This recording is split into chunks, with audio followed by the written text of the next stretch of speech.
ஆடியன்ஸோட ஃபீட்பேக் நாங்க தேட்டரா போய் ரிவ்யூ சொல்லுங்க, நீங்க சொல்லுங்க. அப்போ ஃபீட்பேக் ரொம்பவே சூப்பரா இருக்கு. ஸ்கிரீன் பிளே பத்தி பேசுறாங்க, டெக்னிக்கல்ஸ் பத்தி பேசுறாங்க, இந்த மூவி இன்னொரு படத்தோட ஒரு சில சாயல் இருக்குன்னு சொல்லி பேசுறாங்க. ஸோ இது ஆடியன்ஸோட நாலேஜ் வந்து நீங்க எப்படி சார் பாக்குறீங்க?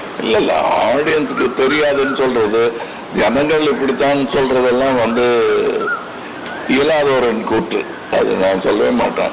இதெல்லாம் புரியாது, நம்ம மக்களுக்கு இதெல்லாம் புரியாதுன்னு சொல்றது. அது எப்படி பாட்டு இல்லாத ஒரு ஜேம்ஸ் பாண்ட் படத்தை கூட்டமா போய் பார்த்துட்டு வர்றாங்க.